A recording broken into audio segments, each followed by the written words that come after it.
After the fall of Great Bulgaria, the Bulgars of Kanansburg went to Minor Scythia and created the first Bulgarian Empire. When the Bulgars came to Minor Scythia, they settled down in Ongau, where the Bulgars fight the Avar Khaganate and later Byzantium in the Battle of Ongau. The Byzantine Empire was weakened because of the siege of Constantinople in 675 by the Arabs. Constantine VI wasn't very happy that some nomads conquered his land, so he went to fight with them. The Bulgars won that fight, and Constantine VI made a humiliating peace treaty that declared Bulgaria in 1681 as the official state. After the war, the Bulgars started to interact with seven Slavic tribes. But let me talk about the name Aspuruh. In the Anomalia of Kans, his name is written as Ispirih, which is a Persian name. That is a connection between the Alan people and the Bulgars. But he died fighting the Kazakhs in 1701. In 1705, Justinian II of Byzantium was exiled to Crimea. He came to Terror to ask him for help, which the Khan agreed to help. Khan Terror restored Justinian II's throne, and he was granted the title of Caesar and lots of gold. And they had great friendship, a Bulgar and a Greek, best friends forever. Until 1708, where the Emperor Justinian II wanted to backstab the Bulgars, but he failed because they had equipped a razorback. The siege of Constantinople 1717. The siege is quite intense to say, because the Umayyad Caliphate had 100,000 men at arms for the siege, and Byzantium only had 30,000. Maslama ibn Abd al-Malik told his men to attack Constantinople, but not only that, but end the Bulgarian Empire, which was his biggest mistake because Caesar Terror attacked him with 12,000 Bulgars. I know, not a big army, but the Bulgars killed half of their army, and Terror was called the savior of Europe. That is right, Poland, God like Pop's toes! In his later years, he enjoyed himself being a saint. Caesar Terror was succeeded by his son, Terror again Commissary, who did nothing. And here comes Sevar, who did nothing. In Chuvashia, aka the leftovers of Volga Bulgaria, has a name that is very close to this one, and is Aksevar, meaning white to be. 1752 to 1802, Bulgaria didn't change a lot, only Khans were changing by the years. Until Krum.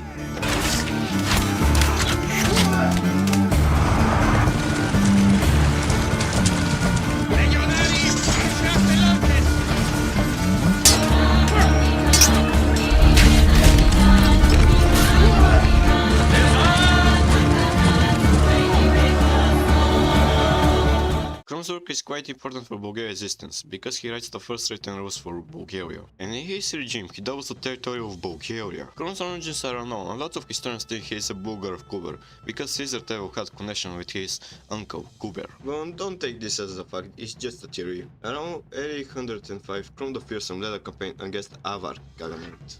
From there he captures a soldier, possibly a general, and he questions the Avar norms and morals. And from that he created the first written rules, that after 100 years the Americans would steal, relate the rights to private property and its protection from impostors, right of various kinds of punishment against defamers and other criminals, equality between Bulgars and other races, assistance to the landless and needy by the Havas in order to overcome impoverishment of a significant section of the population. If lies, cut the tongue. If steals, cut the hands. If horse dies out of a human hand, kill the human.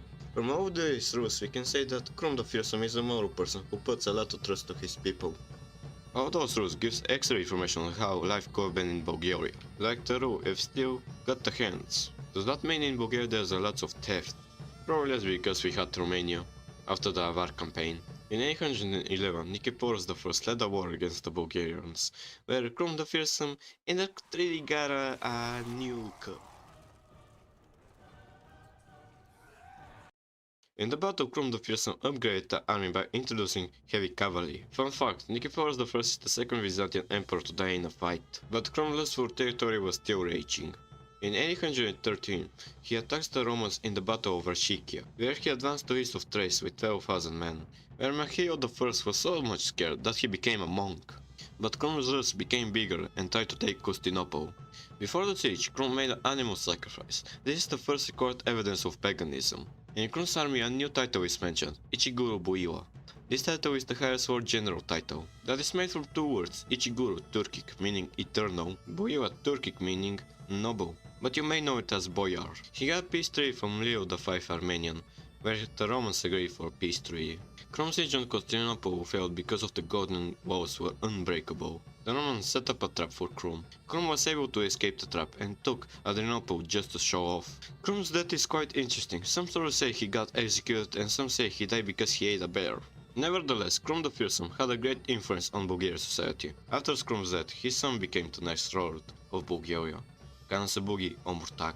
Kanasabugi Omurtak was known as the builder because he developed the Pliska-Preslav culture. He built the palace of Omurtak in a pagan temple that has strong resemblance with a temple in Volga, Bulgaria. In the temple were made an animal sacrifice to Tengri. The first and only mention of Tengri in Bulgaria is from Celestine inscription. Kanasabugi Omurtak from the god ruler was and made a sacrifice to Tangra, Ichiguru. Kanasabugi Omurtak is the first war criminal recorded in Bulgarian history.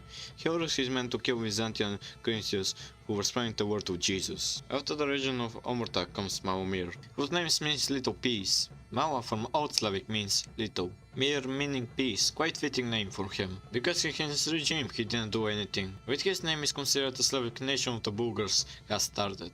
After him is Persian is quite again an interesting name, because some people think it's Slavic Turku name, full Slavic name, or Persian name.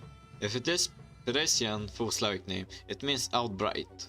But if it is Persian Slavic Turku name, it will mean the bright one.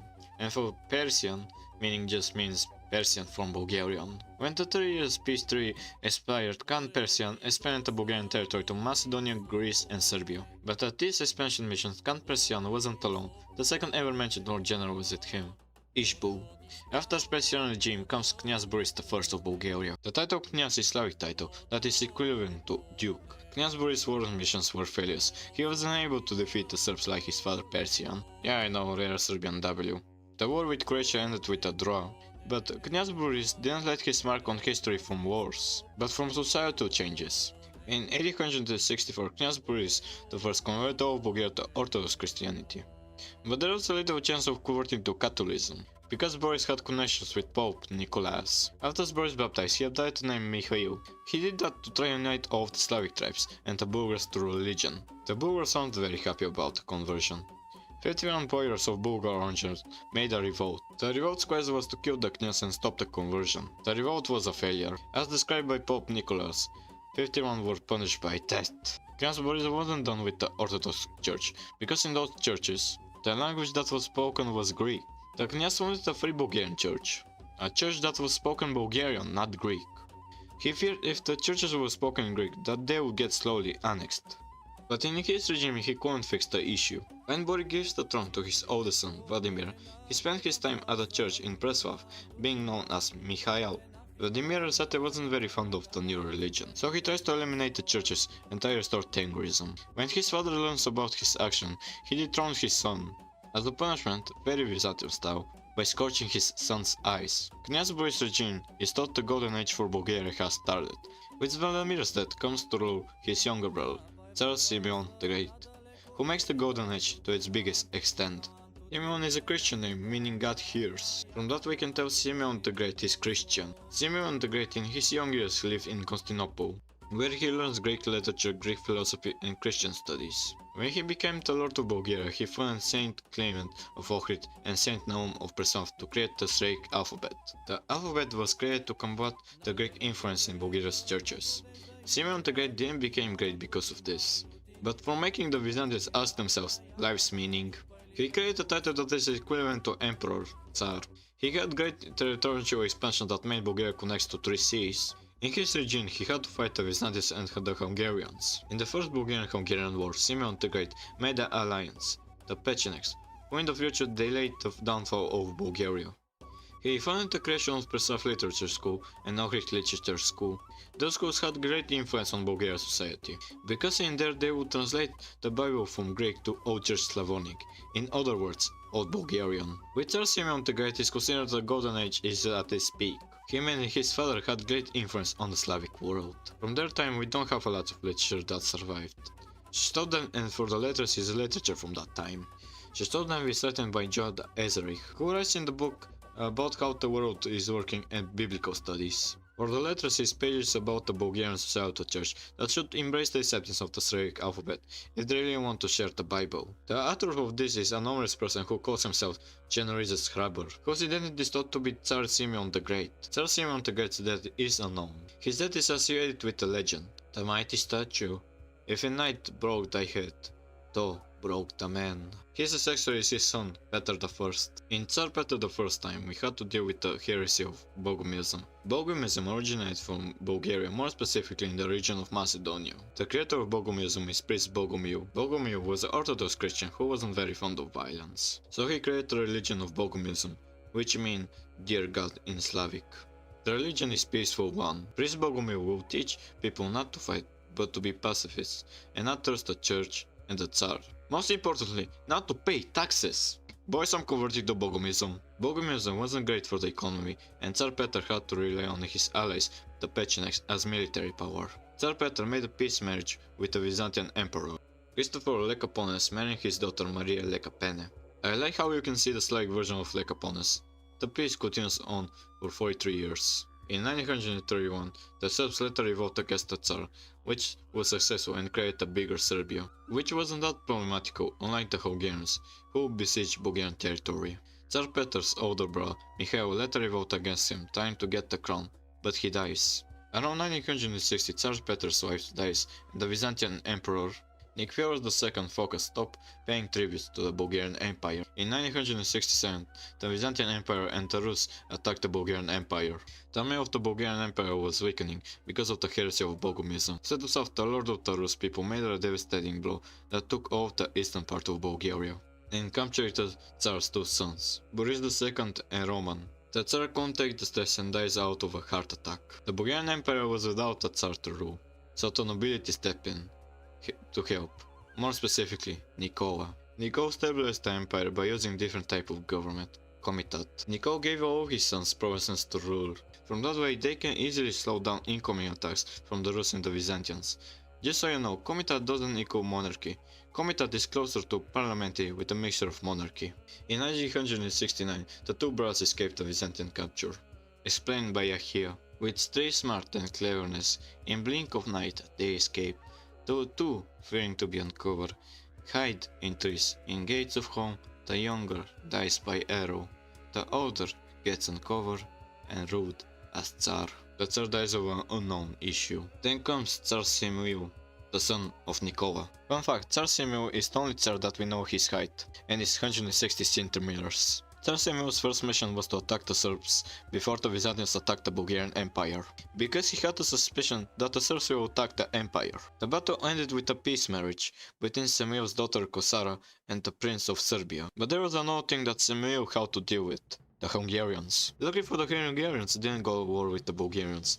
Tsar Semil's son Gavril made a marriage peace with the Hungarian king's daughter. Now the Bulgarian Empire had to deal with only the Byzantine Empire. Tsar Semil had great success reclaiming Bulgarian territory, until the disaster at Claydon. In the Battle of Claydon, all of the Bulgarian army was captured from Basil II, and blinded all of the Bulgarians, that each 100 men, leaving them with one eye to guide the soldiers to their land, Bulgaria. When the army came to Tsar Semil had a heart attack, out of the sight of his men in pain. The wretched bastard Basil grants himself the nickname Bulgarakotonos, the Bulgar Slayer. With Tsar Semil's death, his successors couldn't contain the attached empire, and the first Bulgarian Empire was in 140 to the hands of the Bulgar Slayer.